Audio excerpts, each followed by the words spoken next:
तो आज बात करते हैं उस एक एलिमेंट की जो हमारी दुनिया की रीढ़ है। एक ऐसा एलिमेंट जो कोयले की तरह साधारण भी है और हीरे की तरह असाधारण भी। चलिए एक सवाल से शुरू करते हैं। जरा सोचिए, एक चमकता हुआ हीरा, गाड़ियों को दौड़ाने वाला गैसोलीन और हम सब मतलब कि जिंदगी, इन तीनों में कॉमन क्या हो सकता है? सुनने में तो ये तीनों चीजें बिल्कुल अलग लगती हैं, है ना? और इसका जवाब है कार्बन। जी हाँ, सिर्फ एक सुपरस्टार एलिमेंट इन सब का आधार है। यही हमारी आज की कहानी का हीरो है और हम देखने वाले हैं कि ये कैसे लगभग हर चीज का हिस्सा बन जाता है। तो आखिर कार्बन में ऐसा क्या खास है? इसकी इस अनोखी काबिलियत को समझने के लिए हमें इसकी केमिस्ट्री के दिल में झांकना होगा। मतलब ये देखना होगा कि ये दूसरे एटम्स के साथ बॉन्ड कैसे बनाता है। इसकी असली सुपर पावर वहीं छिपी है। देखिए, कार्बन की पूरे केमिस्ट्री का एक ही फंडा है, शेयरिंग। ये दूसरे एटम्स से इलेक्ट्रॉन्स चुराता नहीं है, बल्कि शेयर करता है। इसी को हम कोवेलेंट बॉन्ड या सहसंयोजक बंधन कहते हैं और ये बहुत ही मजबूत होता है। अब ये स्लाइड बहुत मजेदार है क्योंकि ये कार्बन की दो सुपर पावर्स दिखाती है। पहली है टेट्रावेलियंसी। इसका सीधा मतलब है कि ये एक साथ 4 अलग-अलग एटम से जुड़ सकता है, जैसे किसी चौराहे पर 4 सड़कें मिलती हैं। और दूसरी है कैटेनेशन, मतलब ये खुद के ही एटम्स के साथ जुड़कर लंबी लंबी चेन, ब्रांच और रिंग्स बना सकता है। इन्हीं दो वजहों से ये अनगिनत तरह के कंपाउंड्स बना पाता है। ओके, तो अब घुसते हैं कार्बन केमिस्ट्री की दुनिया में और शुरुआत करते हैं इसके सबसे बेसिक स्टार्टर मॉलिक्यूल से। इन्हें हाइड्रोकार्बन कहते हैं क्योंकि जैसा नाम से ही पता चल रहा है, ये सिर्फ हाइड्रोजन और कार्बन से बने होते हैं। हाइड्रोकार्बन के 3 मेन परिवार हैं, एल्केन, एल्कीन और एल्काइन। और इनमें जो फर्क है वो बड़ा सिंपल है। ये कार्बन एटम्स के बीच के बॉन्ड्स का फर्क है। एल्केन में सिंगल बॉन्ड होता है, मतलब वो हाइड्रोजन से पूरी तरह भरे हुए या सैचुरेटेड होते हैं। वहीं एल्कीन में कम से कम एक डबल बॉन्ड और एल्काइन में एक ट्रिपल बॉन्ड होता है। इसी वजह से ये अनसैचुरेटेड कहलाते हैं, मतलब इनमें और हाइड्रोजन एटम्स जुड़ने की गुंजाइश होती है। अब सोचिए, इतने लाखों कंपाउंड्स हैं, तो केमिस्ट इनको ऑर्गेनाइज कैसे करते होंगे? इसके लिए वो एक सिस्टम इस्तेमाल करते हैं जिसे होमोलॉगस सीरीज कहते हैं। इसे एक ही परिवार के लोगों की तरह समझिए, जहां हर अगला मेंबर बस थोड़ा सा बड़ा होता है, ठीक है, कार्बन और 2 हाइड्रोजन एटम जितना। इससे इन्हें समझना और इनकी स्टडी करना आसान हो जाता है। अच्छा, अगर हाइड्रोकार्बन को कार्बन की दुनिया के प्लेन टी शर्ट माने तो फंक्शनल ग्रुप्स वो एक्सेसरीज हैं जो उसे एक नया लुक और नई पहचान देते हैं। चलिए देखते हैं ये होता कैसे है। देखिए, ये कितना कमाल का है। बस छोटे छोटे एटम के ग्रुप्स लगाने से, जिन्हें हम फंक्शनल ग्रुप्स कहते हैं, पूरे मॉलिक्यूल का कैरेक्टर ही बदल जाता है। जैसे एक सिंपल हाइड्रोकार्बन में अगर हम एक OH ग्रुप लगा दें तो वो इथेनॉल यानी अल्कोहल बन जाता है, और अगर उसी में COOH ग्रुप लगा दें तो वो इथेनोइक एसिड बन जाता है, जो सिरके में होता है। मतलब एक छोटा सा बदलाव और पहचान पूरी तरह से अलग। ठीक है, तो अब हमें ये तो पता चल गया कि ये कंपाउंड्स बनते कैसे हैं, पर अब देखते हैं कि ये करते क्या हैं।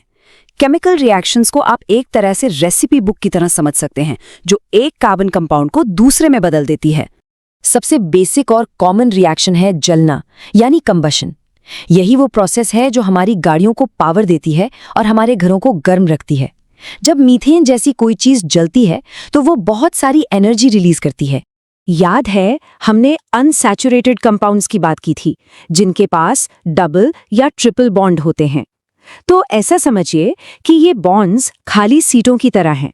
जब दूसरे एटम्स आकर इन सीटों पर बैठ जाते हैं तो उसे एडिशन रिएक्शन कहते हैं। ये बस खाली जगह को भरने जैसा है। लेकिन इसके उलट जो सैचुरेटेड कंपाउंड्स हैं, जैसे कि एल्कीन, वो तो पहले से ही फुल हैं, मतलब उनमें कोई खाली सीट नहीं है। तो अगर कुछ नया जोड़ना है तो किसी पुराने एटम को हटाकर उसकी जगह लेनी पड़ेगी। इसी को सब्स्टिट्यूशन रिएक्शन कहते हैं। चलिए अब इस सारी केमिस्ट्री को लैब से निकालकर अपनी रोज की जिंदगी में लाते हैं। शायद ये जानकर हैरानी होगी कि हम हर दिन कितने सारे कार्बन कंपाउंड्स इस्तेमाल करते हैं।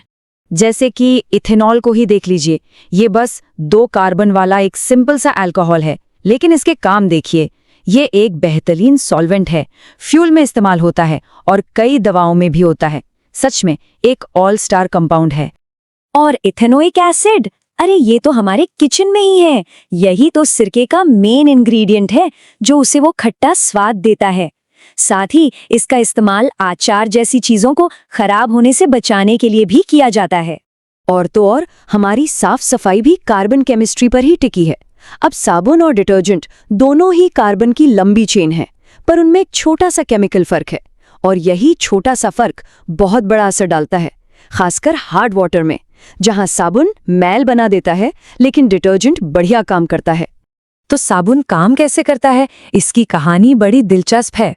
सोचिए, साबुन के मॉलिक्यूल के दो हिस्से हैं, एक सिरा जिसे पानी से प्यार है और एक पूंछ जिसे तेल और गंदगी से। ये गंदगी प्रेमी पूंछ तेल को पकड़ लेती है और फिर ये सारे मॉलिक्यूल्स मिलकर गंदगी के चारों तरफ एक गोला बना लेते हैं जिसे मिसेल कहते हैं। और फिर जब हम पानी डालते हैं तो पानी प्रेमी सिरे पानी के साथ चिपककर पूरी गंदगी को अपने साथ बहा ले जाते हैं। तो हमने देखा कि कैसे सिर्फ एक एलिमेंट कार्बन सिंपल ईंधन से लेकर साबुन और इथेनॉल जैसी चीजें बना सकता है, और तो और जीवन के मॉलिक्यूल्स भी। ये हमें सोचने पर मजबूर करता है कि अगर कार्बन ये सब कुछ बना सकता है तो इसकी क्रिएटिविटी की आखिर हद क्या है। इस सवाल पर जरूर सोचिएगा।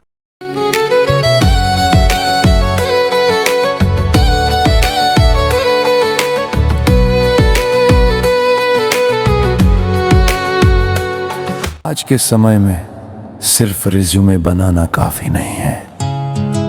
जरूरी है कि लोग आपको समझें, आपकी स्किल्स को जानें और आपकी कहानी सुने। आज सोशल मीडिया पर जो दिखता है वही बिकता है। इसीलिए हम लाए हैं रिज्यूम एक्सप्लेनेशन वीडियो सर्विस, जहां आपका रिज्यूम ये प्रोफेशनल तरीके से ये आसान भाषा में समझाया जाता है। दिखो, इससे बनती है आपकी करियर रेपुटेशन और मजबूत होती है आपकी सोशल रेपुटेशन। जब आप अपना रिज्यूम वीडियो सोशल मीडिया पर शेयर करते हैं तो लोग आपको सिर्फ नाम से नहीं, आपकी काबिलियत से पहचानते हैं। क्योंकि आपकी पहचान मायने रखती है।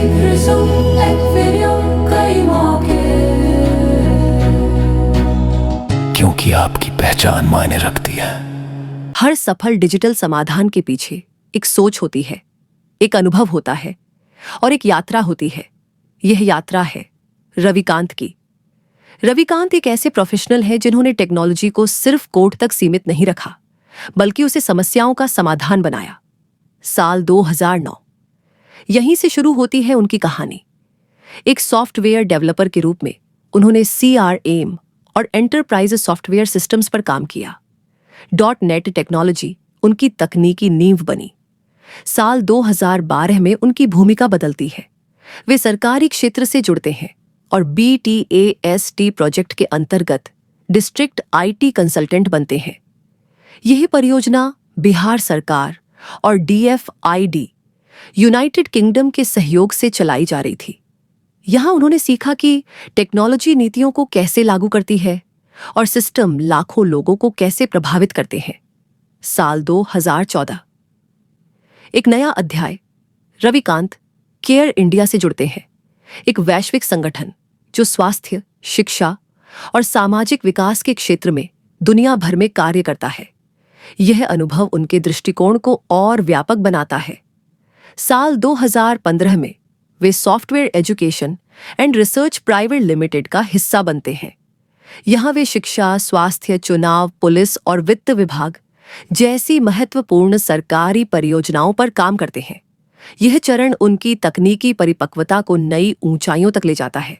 साल 2016, अंतर्राष्ट्रीय अनुभव। रविकांत IPE ग्लोबल के साथ काम करते हैं, एक संस्था जो 100 से अधिक देशों में विकास परियोजनाएं संचालित करती है। लेकिन साल 2017 में एक बड़ा निर्णय लिया जाता है, स्वतंत्र रूप से कुछ अपना बनाने का। परिवार, मित्रों और प्रोफेशनल पार्टनर्स के सहयोग से वे कस्टम सॉफ्टवेयर और वेबसाइट डेवलपमेंट की सेवाएं शुरू करते हैं। साल 2018 से उनका फोकस स्पष्ट होता है, स्कूल ERP सॉल्यूशंस, ऐसे समाधान जो स्कूलों के शैक्षणिक और प्रशासनिक कार्यों को डिजिटल, सरल और प्रभावी बनाते हैं। साल 2019 में सफल साझेदारियों के साथ यह कार्य और तेजी से आगे बढ़ता है। आज रविकांत एक बिजनेस सॉल्यूशंस प्रोवाइडर है। वे प्रदान करते हैं school ERP solutions, customised software development, mobile app development, professional advertisement, video making. हर प्रोजेक्ट में अनुभव, समर्पण और गुणवत्ता झलकती है। उनका personal app Ravikant Google Play Store पर उपलब्ध है और उनका YouTube चैनल ज्ञान, टेक्नोलॉजी और रचनात्मकता का एक डिजिटल मंच है। दुर्गापुर, पश्चिम बंगाल से वे देश और संस्थानों के लिए डिजिटल समाधान बना रहे हैं। ये कहानी सिर्फ बीते वर्षों की नहीं है, ये कहानी है भविष्य को डिजिटल रूप देने की। रविकांत उन प्रोफेशनल्स में से हैं जो टेक्नोलॉजी को भरोसे के साथ जोड़ते हैं। आज रविकांत उन नामों में से एक है जिन पर संस्थाएं भरोसा करती हैं, क्योंकि यहां सिर्फ सॉफ्टवेयर नहीं बनते, यहां समाधान तैयार होते हैं